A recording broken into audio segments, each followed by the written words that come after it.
Mobil berhenti tepat di depan bangunan kusam 2 lantai. Di halaman sempit itu tampak beberapa tetangga berkerumun, menonton sebuah keributan di depan salah satu pintu kamar. "Sepertinya itu Kaira, Pak," tunjuk Stephen. Saat keduanya turun dari mobil, suara teriakan perempuan terdengar makin jelas. "Cepat keluar. Jangan pura-pura bodoh, Kaira. Kamu pikir saya bisa sabar terus? Ini kontrakan, bukan tempat gratisan." Bu Santi menyeret lengan Kaira yang berusaha bertahan di ambang pintu. Barang-barangnya berserakan di tanah, baju, tas kecil, bahkan mukena yang belum sempat ia selamatkan dari tumpukan. "Bu, tolong beri saya waktu sehari lagi."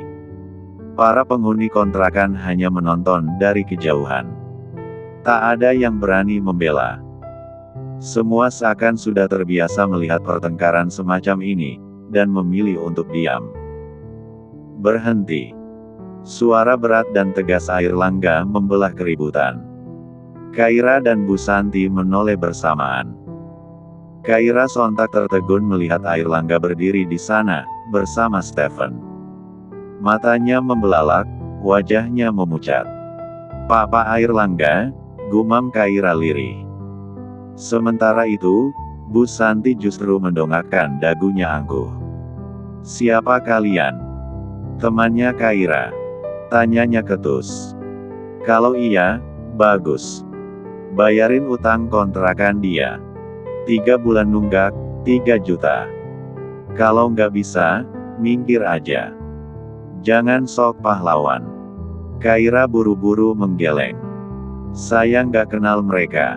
Saya nggak kenal mereka," ucapnya panik, matanya berkaca-kaca. Perkataan itu seperti tamparan di wajah Airlangga. Dadanya bergetar, bukan karena malu, tapi karena harga dirinya diinjak. Ia menatap Kaira dalam, lalu menoleh pada Bu Santi. "Memangnya berapa hutang gadis ini?" tanya Airlangga dengan nada datar dan dingin. Bu Santi dengan wajah judesnya mengangkat 3 jarinya. 3 juta. Jangan cuma gaya doang naik mobil mewah, bayar tunggakan kontrakan temanmu ini." Airlangga mendengus sinis. Ia mengeluarkan dompet, menarik semua uang lembaran 100 ribuan, lalu melemparkannya ke wajah Bu Santi. "Biar. Hanya 3 juta tapi sudah membuatmu berani bersikap angkuh di depanku. Uang itu berjumlah 4 juta. Bu Santi terdiam, terkejut. Uang itu berhamburan di tanah, tapi ia tetap memungutnya satu persatu sambil mengomel. Sementara itu, Airlangga menatap Kaira dengan dingin. "Kamu ikut saya." Kaira langsung mundur, berusaha menjauh. "Jangan ikut campur, saya nggak butuh bantuan Anda." Airlangga mengabaikan protesnya dan menarik tangan Kaira dengan paksa. "Sudah cukup drama murahan ini. Kamu harus ikut denganku." "Saya nggak mau." Kaira meronta. Stephen melangkah mendekat dan menahan bahu Kaira. "Kaira, tolong, nurut sebentar aja. Tidak ada gunanya kamu menolak seperti itu." Tatapan Stephen tulus, dan kata-katanya membuat pertahanan Kaira goyah. Air matanya menetes saat tubuhnya akhirnya pasrah dituntun masuk ke dalam mobil. Saat mereka akan masuk, Kaira menoleh ke belakang. "Tapi barang-barangku masih di dalam." Airlangga mendesis. "Buang saja semua barang busuk itu. Saya bisa belikan yang baru. Yang lebih layak buat kamu." "Bu busuk, kata Anda. Memang barang-barangmu ada yang bagus?" tanya Airlangga dengan nada dingin, nyaris tanpa ekspresi. Kaira menepiskan tangan Airlangga. Dia menatap pria arogan yang ada di hadapannya. "Memang barang di kontrakanku tidak ada yang bagus. Tapi aku membelinya dengan hasil keringatku." Tukasnya dengan nada tak kalah dingin. "Kaira, Tolong jangan mempersulit keadaan. Turuti saja apa yang Pak Airlangga katakan. Semua barang-barang itu pasti sudah rusak karena dilempar pemilik kontrakan, ujar Stephen menengahi. Kaira mengepalkan tangan. Sekuat tenaga menahan air mata yang hendak jatuh. Kenapa hidupnya begitu sial? Masuklah. Tita Stephen seraya membuka pintu mobil untuk Kaira. Airlangga melangkah menuju sisi kanan setelah Kaira masuk. Suasana di dalam mobil terasa sunyi, seolah seluruh dunia berhenti berputar hanya untuk membiarkan ketiganya terperangkap dalam diam yang tegang. Hanya deru lembut mesin dan bunyi gesekan ban dengan aspal yang terdengar. Stephen sesekali melirik ke bangku belakang lewat kaca spion tengah. Sepi amat, gumamnya. Ia bisa melihat jelas Airlangga duduk di sisi kanan, memandang keluar jendela dengan wajah datar. Sementara di sisi kiri, Kaira juga menatap keluar, wajahnya sendu, namun sorot matanya jelas menahan emosi. Keduanya duduk berjauhan, seolah ada dinding tak terlihat yang membatasi ruang antara mereka. Stephen menyeringai kecil. Kayak pasangan suami istri yang lagi berantem, gumamnya geli, lalu dengan sengaja menyalakan musik dari playlistnya. Lagu pop patah hati mengalun pelan, liriknya menyayat, tentang cinta yang hancur dan hati yang dikhianati. Airlangga mengerutkan kening, lalu menyipitkan mata ke arah dashboard. Stephen, kenapa memutar lagu galau?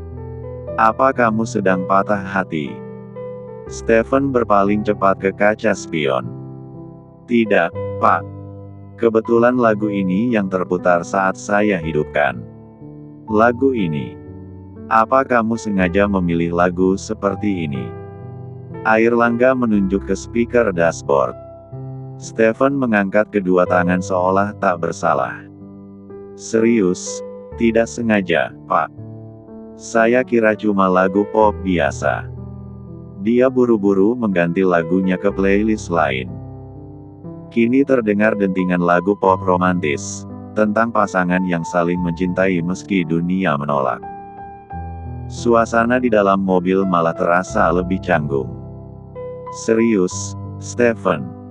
Lagu seperti ini. Kamu pikir kita sedang bulan madu? Protes Airlangga dengan nada setengah kesal. Stephen menghela napas panjang, lalu mematikan musik sepenuhnya. Udah, dah. Hening aja, Pak. Biar kayak pemakaman. Ternyata selain arogan, pria ini cerewet sekali, geram Kaira dalam hati. Kaira masih diam. Matanya terus menerawang keluar, menyaksikan deretan ruko, pepohonan yang mulai layu, dan langit yang semakin gelap. Lalu, perlahan, suaranya pecah mengisi ruang mobil yang sunyi. Aku mau dibawa kemana? Nada bicaranya datar, tapi terdengar ada kemarahan yang ditahan. Sorot matanya menatap Airlangga lewat pantulan kaca. Airlangga tidak langsung menjawab. Ia menghela napas pelan, lalu menjawab dingin, yang jelas, ke tempat yang layak untuk ditinggali manusia. Kaira langsung mengalihkan pandangan padanya, tatapannya berubah tajam. Rahangnya mengeras. Tubuhnya condong ke depan, dan tanpa aba-aba, ia mengayunkan tinjunya ke wajah Airlangga. Baf. Arg. Ringis Airlangga. Stephen hampir membanting rem saking kagetnya. Bola matanya membelalak saat melihat Airlangga mengusap sudut bibirnya yang memerah. Gadis itu meninju Pak Airlangga. Stephen nyaris tak percaya. Airlangga menoleh perlahan ke arah Kaira, matanya menyala. Berani sekali kamu meninjuku. Kaira akhirnya meledak. Kenapa aku tidak berani? Bapak bukan bosku lagi. Dan ada masalah apa dengan tempat tinggalku yang menurut Anda tidak layak untuk manusia? Suara Kaira meninggi. Air matanya mulai jatuh, tapi ia tidak menunduk. justru makin tegak duduknya. Aku memang hanya mampu mengontrak dengan harga segitu. Kami bukan orang kaya yang bisa tinggal di rumah mewah. Aku ini anak yatim yang sedang berjuang mengobati ibuku di rumah sakit. Tapi Anda membuatku menjadi gadis yang tidak ada lagi yang bisa aku banggakan. Kaira terisak, suaranya pecah. Anda sudah merusak masa depanku. Dan Anda bilang tempatku tidak layak dihuni manusia. Seharusnya yang tidak layak jadi manusia itu Anda, Tuan Airlangga. Kalimat itu menghantam Airlangga seperti ribuan jarum menusuk ke dada. Ia membeku. Tatapannya kosong, tubuhnya menegang. Aku tidak percaya ini. Di kursi depan, Stephen hanya bisa diam, tak sanggup mengomentari apapun. Sunyi kembali menyelimuti mobil beberapa detik. Hingga akhirnya, Airlangga menghela napas panjang. Suaranya terdengar rendah dan berat. Maaf atas semua yang sudah aku lakukan padamu. Kaira tak menanggapi, matanya menerobos jendela, memandangi jalanan yang terus berganti. Aku waktu itu benar-benar tidak sadar. Aku sedang dibawa pengaruh obat, benar-benar tidak bisa mengendalikan diri. Airlangga mencoba menjelaskan, meski tahu kata-katanya tak akan cukup. Salah sendiri kenapa suka minum, sahut Kaira cepat, suaranya ketus dan dingin. Itu pilihan Anda. Jangan jadikan minuman alasan. Stephen menunduk dan menggigit bibirnya. Ia menahan tawa kecut yang nyaris keluar. Skakmat, pikirnya dalam hati. Airlangga masih menatap Kaira. Tapi kini, sorot matanya berbeda. Ada getar samar dalam dadanya. Tatapan Kaira yang penuh luka itu menghantamnya lebih keras dari tinjunya. Jantungnya berdetak kencang. Tangannya mengepal di pangkuan. Lalu, ia bicara dengan suara yang dalam. Mulai hari ini dan seterusnya aku yang akan menanggung kehidupanmu. Kaira menoleh cepat. Aku akan memberikan hidup yang layak untuk kamu. Dan soal ibumu aku juga akan mengurusnya. Kaira langsung membalas, cepat dan tajam. Aku tidak butuh semua itu. Semua sudah tidak ada artinya bagiku. Aku bisa mencari uang lagi nanti. Airlangga menghela napas panjang, lalu menambahkan kalimat yang membuat Kaira terdiam. Kamu boleh menolak tawaranku, tapi pikirkan ibumu, Kaira. Jangan sok peduli padaku. Kaira sontak memalingkan wajah, menatap jendela dengan mata yang mulai memanas. Hatinya digempur emosi yang saling bertabrakan, marah, sakit hati, tapi juga tidak bisa mengabaikan kenyataan yang baru saja disebut Airlangga. Mobil terus melaju menembus jalanan kompleks perumahan yang cukup elit. Rindang pepohonan dan deretan rumah berdesain modern mulai terlihat. Kita sudah sampai, ucap Stephen. Perlahan mobil memasuki halaman sebuah rumah 2 lantai berwarna krem dengan halaman depan yang luas dan rapi. Kaira menatap bingung. Kedua alisnya bertaut. Rumah siapa ini? Gumamnya pelan, nyaris tidak terdengar. Mobil berhenti tepat di depan halaman. Stephen langsung keluar dan membuka pintu mobil untuk Kaira dan Airlangga. Ayo, turun. Perintah Airlangga tanpa menoleh, suaranya tegas namun tidak membentak. Kaira melangkah keluar, masih dalam kebingungan. Matanya menyapu sekeliling rumah itu terlihat seperti rumah keluarga yang hangat dan tertata. Terlalu nyaman untuk seseorang yang baru saja dihina tempat tinggalnya sendiri. Tiba-tiba terdengar langkah cepat dari dalam rumah. Seorang wanita parubaya berlari kecil menuju pintu depan. Saat melihat Airlangga, dia langsung tersenyum hangat. Tuan Airlangga, selamat datang. Saya tidak tahu Anda akan datang hari ini. Sapanya sopan.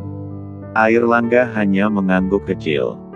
Wanita itu kemudian menoleh ke arah Kaira dan tersenyum ramah. "Silakan masuk, Nona. Saya akan siapkan makan malam," katanya sebelum berbalik kembali ke dapur. "Saya mau buat kopi," kata Stefan menyusul wanita itu ke dalam, menyisakan Airlangga dan Kaira berdiri berdua di ambang pintu. Tanpa berkata-kata, Airlangga berjalan lebih dulu masuk ke ruang tamu. Kaira mengikutinya pelan, langkahnya ragu. Mereka duduk di sofa, berseberangan. Kaira menyilangkan tangan di dada, tatapannya tajam menatap pria di depannya. "Ini rumah siapa?" tanyanya langsung, tanpa basa-basi. Airlangga menatapnya sebentar sebelum menjawab tenang, "Ini rumahku. Mulai hari ini, kamu akan tinggal di sini. Semua yang kamu butuhkan akan aku penuhi." Kaira mengerutkan dahi. "Apa maksud Anda memberiku semua ini?" tanyanya dengan nada curiga. Airlangga menarik napas dalam sebelum menjawab. "Ini bentuk tanggung jawabku. Kamu akan jadi sugar babyku, Kaira." Ruangan seketika membeku. Kaira terdiam, mencoba mencerna ucapan itu. Beberapa detik kemudian, wajahnya berubah muram. "Jadi sugar baby," gumamnya. "Itu sama saja aku jadi ani-ani Pink Love. Gadis simpanan om-om beristri." Airlangga menggeleng, tapi belum sempat menjelaskan, Kaira sudah berdiri dengan emosi yang menggelegak. "Aku tidak mau," bentaknya. "Aku tidak akan jadi wanita yang Anda bayar untuk tinggal di rumah ini. Aku bukan barang. Aku nggak butuh hidup mewah kalau itu artinya aku harus menjual harga diriku." Airlangga tetap duduk di sofa, meski rahangnya mengeras. Ia mencoba tetap tenang. "Lalu apa yang kamu mau? Uang? Berapa yang kamu minta?" tanyanya datar, tapi jelas tertekan. Kaira mencibir, lalu menatap Airlangga dengan sorot mata yang penuh luka. "Aku nggak butuh uang Anda. Aku hanya ingin hidup tenang, atau kembali ke desa. Cari saja gadis lain yang mau jadi sugar baby atau ani-ani buat Anda. Aku tidak ingin jadi duri dalam rumah tangga orang lain. Permisi." Ia melangkah cepat, berniat keluar dari ruang tamu, namun tangan Airlangga dengan cepat menarik pergelangan tangannya. Kaira tersentak, tubuhnya setengah berbalik, namun pria itu menatapnya dalam. "Kaira, aku memang punya istri. Tapi dia sudah meninggal." Suaranya berat. Kaira terdiam. Matanya perlahan melunak meski masih menunjukkan ketegangan. "Istri sudah meninggal, tapi pasti banyak gadis yang Anda miliki. Aku tidak mau jadi sugar baby. Aku tidak mau nanti tertular penyakit kelamin darimu. Cari saja gadis lain yang mau naik ke atas ranjang Anda dengan senang hati. Aku akan menikahimu sekarang juga agar kamu percaya kalau aku benar-benar mau bertanggung jawab." Apa Anda sudah gila? Apa yang barusan Anda bilang?" Kaira tercengang. Matanya membelalak tak percaya mendengar ucapan Airlangga yang baru saja mengatakan bahwa dia akan menikahinya jika Kaira masih meragukan keseriusannya. "Aku akan menikahimu sekarang juga, agar kamu percaya kalau aku benar-benar mau bertanggung jawab," ulang Airlangga dengan suara tegas. Kaira menatapnya, sinis dan penuh amarah. "Anda pikir menikah bisa menyelesaikan segalanya?" katanya tajam. "Apa Anda pikir ucapan semudah itu bisa membuat semua yang Anda lakukan jadi tidak berarti? Anda membuat pikiran saya kacau, dan sekarang tambah kacau dengan ucapan bodoh seperti itu." Belum sempat Airlangga menjawab, wanita parubaya yang tadi menyambut mereka datang menghampiri ruang tamu dengan nampan berisi minuman dan makanan ringan. Dia menaruh semuanya di atas meja dengan hati-hati. "Silakan diminum dulu," ucapnya sopan, lalu hendak berbalik kembali ke dapur. Airlangga menghentikannya. "Bisumi, mulai hari ini Kaira akan tinggal di sini." Bisumi tampak terkejut sejenak, namun dia segera mengangguk dan tersenyum pada Kaira. "Baik, Tuan." Namun, Kaira langsung menoleh cepat, matanya menusuk ke arah Airlangga. "Tunggu. Kapan aku bilang, aku setuju?" Airlangga menatapnya lekat-lekat. "Aku tidak sedang menawarkan, Kaira.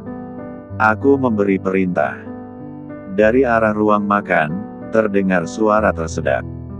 Stephen, yang tengah duduk santai sambil minum, buru-buru menepuk dadanya sendiri dan menyeka mulut. "Ya ampun, Pak Airlangga, mulutnya itu, loh. Nggak bisa lebih lembut sedikit?" Gumamnya pelan, tapi cukup terdengar. Kaira berdiri dengan napas memburu. "Atas dasar apa Anda memberi perintah seenaknya? Saya bukan budakmu. Saya manusia, bukan boneka yang bisa Anda suruh-suruh semau Anda." Airlangga menjawab tanpa berkedip. "Karena aku sudah menyentuhmu." Kaira tersentak. "Apa? Itu artinya kamu sudah jadi milikku. Suka atau tidak, kamu tanggung jawabku sekarang." Mulut Kaira terbuka, hendak membantah lagi. Tapi Stephen bangkit dari kursinya dan melangkah mendekat. "Kaira, dengar, saya tahu kamu marah. Kamu bingung dan kecewa pada Pak Airlangga. Tapi sebaiknya kamu pertimbangkan tawaran Pak Airlangga. Kami tahu situasi kamu.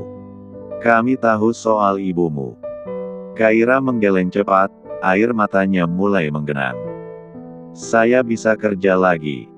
Saya bisa cari uang sendiri. Saya nggak butuh semua ini." "Kerja di mana? Sekarang cari kerja susah, Kaira, apalagi cuma modal ijazah SMK. Kamu bisa dapat kerja, tapi kamu pikir gajinya cukup buat biaya pengobatan ibumu?" Sahut Stephen dengan nada lembut namun serius. Kaira akhirnya jatuh berlutut di lantai. Dia memeluk lututnya erat, tubuhnya mulai bergetar karena tangis. "Kenapa dunia ini begitu kejam padaku? Kenapa semua orang bisa hidup tenang sementara aku harus memilih antara harga diriku dan nyawa ibuku?" Stephen menatap Airlangga, lalu menggerakkan kepalanya perlahan. Sebuah isyarat diam agar pria itu turun tangan.